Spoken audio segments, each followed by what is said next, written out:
Listen to me closely. Stop what you were doing and just listen. You think you know how the world works, don't you? You've lived 6 decades. You've seen presidents come and go. You've paid taxes, raised kids, maybe buried friends. You think the hard part is over. You think the drama belongs to the young folks with their loud music and their fast phones. I am here to tell you that you are wrong, dead wrong. And if you stick with me for the next few minutes, I'm going to tell you something that might just save your life, or at the very least, save your sanity. Now, before I drop this truth on you, go ahead and click that subscribe button. You're going to want to stick around because I'm not just talking about dating.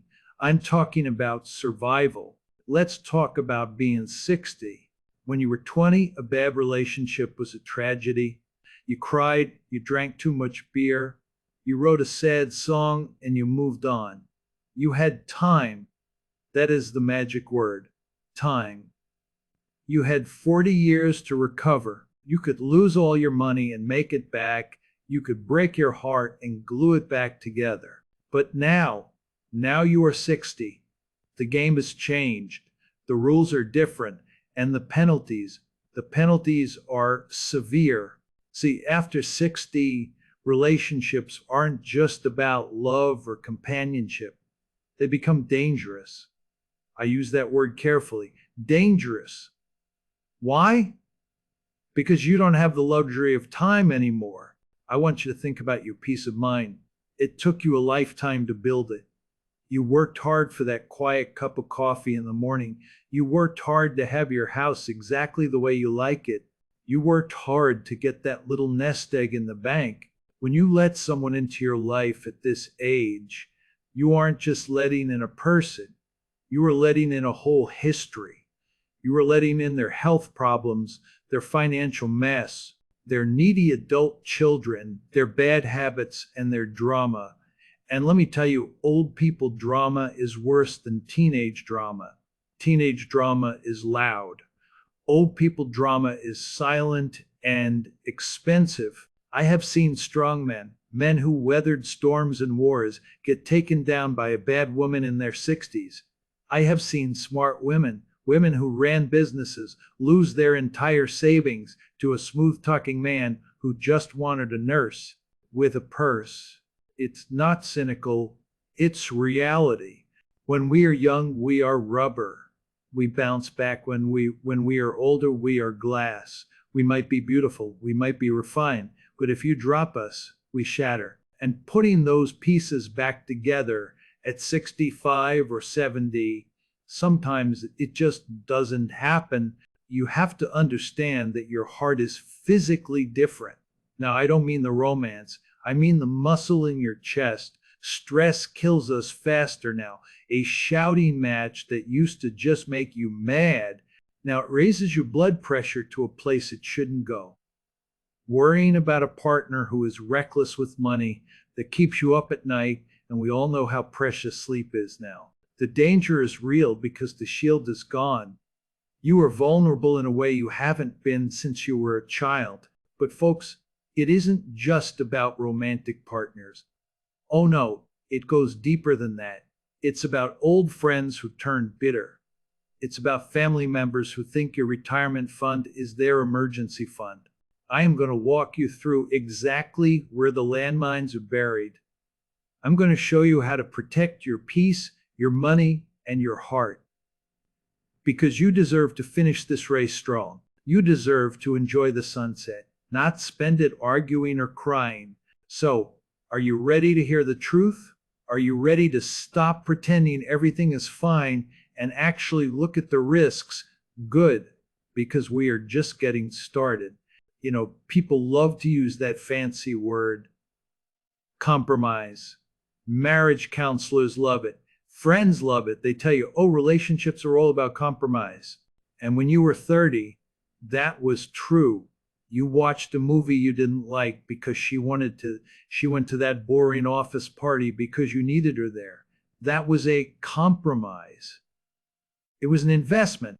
But let me tell you something honest. After 60, compromise starts to feel a whole lot like losing yourself. And that is dangerous. Think about your daily routine. It took you decades to figure out exactly how you like your coffee. You know exactly when you want to wake up. You know exactly how loud you like the television. You have built a kingdom of small comforts. It's your safe haven. Now you bring a new person into that house. Suddenly, the TV is too loud, or it's not loud enough. The house is too cold, or it's too hot. They want to talk when you want to read. They want to travel when you want to rest. In your 30s, you change your habits because you are building a life together. In your 60s, you are dismantling the life you built for yourself just to accommodate someone else. You are chipping away at your own peace. And here is the big one. This is the one nobody wants to say out loud because it sounds mean, but I'm going to say it. The caretaker trap. At our age, health is a roll of the dice. You might feel great. You hit the gym, you eat your greens, but you meet someone and they seem fine too. But 6 months later, a year later, the knees go, the back goes, or something worse. Suddenly, you aren't a boyfriend or a girlfriend anymore. You aren't a husband or a wife. You are a nurse. You are a driver. You are a cook. You are a servant to their illness. Now, if you have been with someone for 40 years, you take care of them. That is honor. That is love. You stuck it out. But to sign up for that duty with a stranger, to give up your golden years pushing a wheelchair for someone you just met, that is a heavy price to pay. I had a buddy, let's call him Jim. Jim was 62, fit as a fiddle. He met a woman, moved her in. 6 months later, she got sick, really sick. Jim spent the next 5 years, the best years of his retirement, sitting in hospital waiting rooms. He didn't go to Italy like he planned. He didn't go fishing. He became a full-time caretaker. By the time she passed, Jim was an old man. His spirit was broken. He gave away his freedom for a relationship that was mostly just work. You have to ask yourself, is your freedom worth trading for companionship? Because at 60, freedom isn't just a concept. It's the most valuable thing you own. You earned it. Do not give it away cheap. Do not let loneliness trick you into signing a contract you cannot afford to pay. And we haven't even talked about the money yet. Oh, the money. That is a whole other trap, and it catches the smartest people you know. Let's talk about the one thing you can get back. No, not time. I'm talking about your hard-earned cash. I'm talking about the roof over your head. If you value your wallet and you want to keep what you've built, go ahead and hit that subscribe button right now.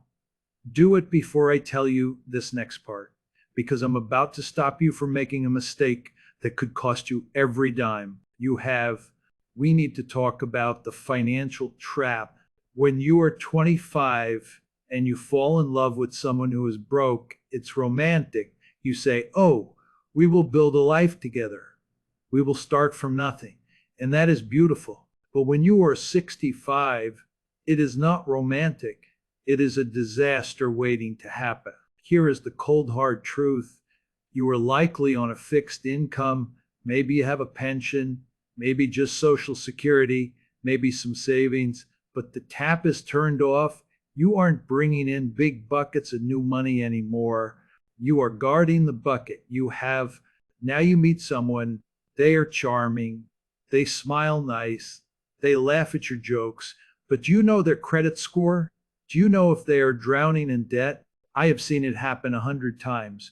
You work your whole life to pay off your mortgage. You finally own your home free and clear.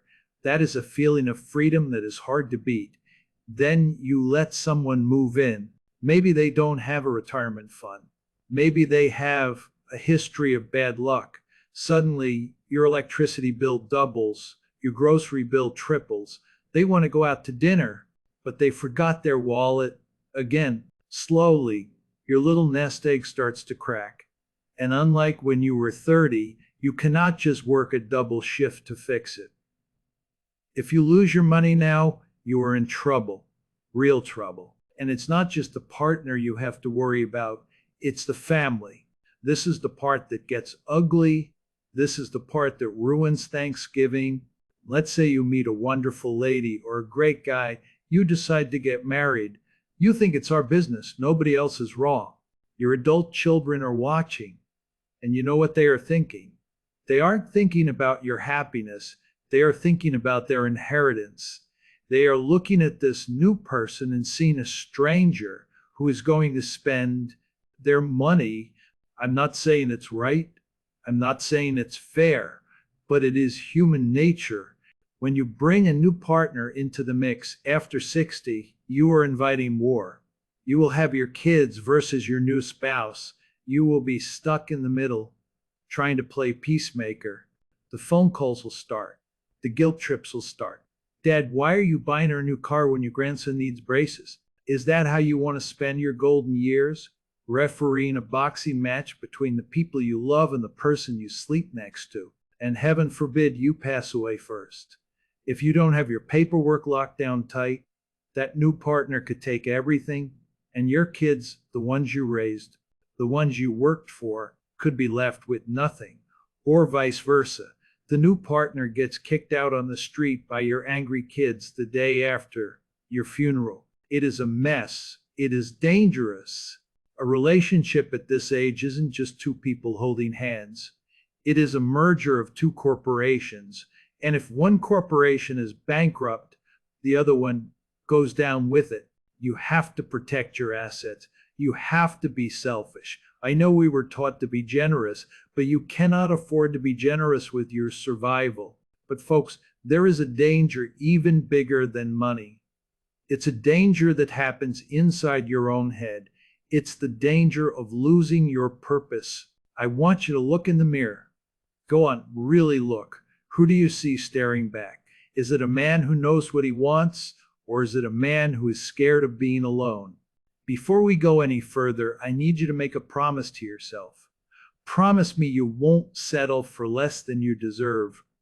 And while you're making promises, do yourself a favor and click that subscribe button. Join us. We are building a brotherhood here, a group of people who want the truth, not the fairy tale. Now, let's talk about the silent killer, the one nobody sees coming until it's too late. We talked about money. We talked about health, but the biggest danger after 60, it is losing yourself. You see, for the last 40 years, you were something to everybody else. You were an employee. You were a father. You were a taxpayer. You were a husband. You wore a lot of hats. You did what you were told. Now, finally, you are free. You have the time to figure out who you are. Maybe you want to paint. Maybe you want to fix up old cars. Maybe you just want to sit on the porch and watch the birds. This is your time. It is the only time you get. But here is the trap. When you get into a serious relationship, now you stop being I and you start being we. We have to go to the store. We have to visit the in-laws. We have to clean the garage. Suddenly your purpose, the thing that gets you out of bed in the morning, becomes keeping someone else happy. You become a supporting actor in your own movie. I knew a fella named Bob. Bob loved to fish. It was his church. Every morning at 5 a.m., he was on the water. It kept him sane. It kept him alive. Bob met a woman. She was nice enough, but she didn't like the smell of fish. She didn't like him waking up early because it disturbed her sleep. She wanted him to go to brunch on Sundays. So Bob stopped fishing. He started going to brunch. He started sleeping in. 2 years later, Bob wasn't Bob anymore. He was just a guy sitting across a table eating eggs he didn't like, with a look in his eyes like the light had gone out. He lost his spark. He traded his passion for peace and quiet, but he ended up with neither. When you lose your purpose at 60 or 70, you age twice as fast. You wither. Solitude, being alone, is not the same as loneliness. Solitude is power. Solitude is waking up and asking, what do I want to do today, and actually doing it. That is a gift. Do not throw that gift away just because you are afraid of an empty house. An empty house is better than a house full of tension. An empty bed is better than a bed full of resentment. You have to guard your time like a junkyard dog, because unlike money, you can make more of it. If you spend a week arguing, that is a week gone forever. If you spend a year trying to change someone who is set in their ways, that is a year you stole from yourself. And let's be honest, at our age, people do not change. You are not going to fix her. She is not going to fix you. You are baked cakes. What you see is what you get. So if you are walking into a relationship thinking it will get better, stop. Turn around, run. It will not get better. It will just get more complicated.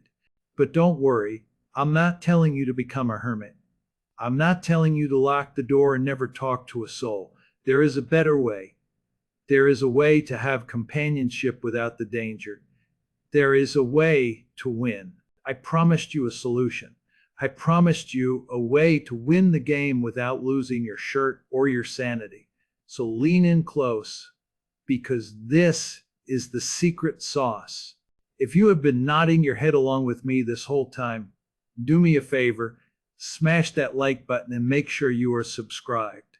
You need to be part of this tribe because we are looking out for each other when the world stops caring. Here is the answer. You can have companionship without the handcuffs. The modern world calls it living apart together. I just call it common sense. You keep your house, she keeps her house. You keep your bank account, she keeps hers. You see each other for dinner, you go to the movies, maybe you take a weekend trip to the coast. You enjoy the best parts of a relationship, the laughter, the conversation, the warmth. But when the movie is over, when the dinner is done, you go home. You go back to your quiet castle. You sleep in the middle of your bed. You watch your shows. You don't have to explain where you were. You don't have to apologize for leaving a cup on the table. This is the ultimate power move. Why? Because it keeps things fresh. You are excited to see each other because you aren't sick of each other. You aren't arguing about who forgot to buy milk. You are focusing on the good stuff. And the best part, if it doesn't work out, you don't need a divorce lawyer. You don't need to sell the house. You don't need to split the retirement fund. You just stop calling. You just lock your door. It is clean. It is simple. It is safe. Stop looking for a wife or a husband to complete you. You are already complete. You have lived a whole life. You are a masterpiece that is already painted. You don't need someone to come in and paint over you. You just need someone to admire the view with you. Shift your mindset. Stop acting like you are running out of time and you need to grab the first person who smiles at you. You are the prize here. You are the one with the assets, the wisdom, and the stability. When you date with independence, you date with confidence. You aren't needy. And let me tell you, there is nothing more attractive than a man or a woman who is perfectly happy on their own. So go out there, have a coffee, make a friend, dance if you want to, but keep your keys in your pocket, keep your name on the deed, and keep your peace in your heart. Relationships after 60 don't have to be dangerous, but only if you rewrite the rules. Don't play by the rules of a 20-year-old. Play by the rules of a wise elder who knows the value of freedom. Stay strong, stay smart, and most importantly, stay firm. I'll see you in the next video.